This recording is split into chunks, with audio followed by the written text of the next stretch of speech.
பிளேடில் ஒரு டிஃப்ரெண்ட் பண்ணியிருக்கேன். ஒரு மாடல் சின்ன மாடலாக ஒன்று ரெடி பண்ணியிருக்கேன் பிளேடில். அது காமிக்கிறேன், ஒரு நிமிஷம் வெயிட் பண்ணுங்கள். பிளேட் என்னென்ன காமிக்கிறேன், என்ன வித்தியாசம் பண்ணியிருக்கேன் சொன்ன முடியாது. எவ்வளோ காற்று அடித்தாலும் அதோட கவுண்டிங்லேருந்து மாறாது. இன்க்ரீஸும் அதிகமாகாது, அதிகமாகவும் ஸ்பீட் சுற்றாது, ஆவரேஜ் ஸ்பீடு தான் சுற்றும். அதுக்கு தான் இது பண்ணியிருக்கேன். ஒரு நைட் டைமில் திடீர்னு காற்று வச்சா என்ன பண்ணுறது, அந்த நேரத்தில் தன்னை தானே அட்ஜஸ்ட் பண்ணிக்கணும் இல்லை, அதுக்கு தான் அது பண்ணி வச்சுருக்கேன்.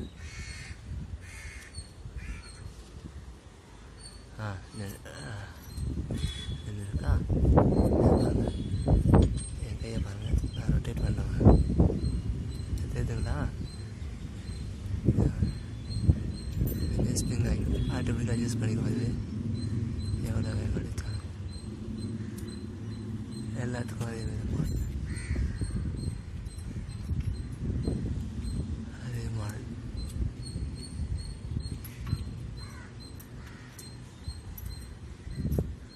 அதேமாரி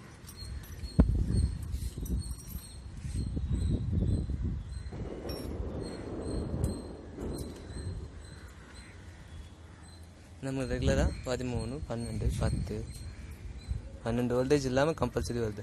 அதேமாதிரி 15, 20க்கு மேலே வரல, 25க்கு மேலே வரல.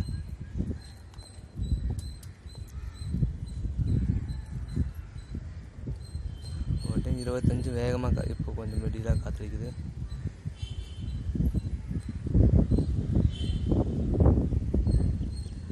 நம்ம இதை பார்ப்போம், என்ன பார்ப்போம்னா இதோட என்ன சொல்லுவோம்,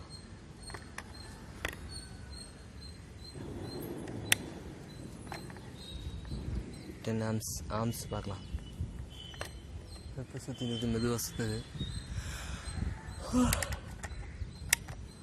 ஆம்ஸ் 32,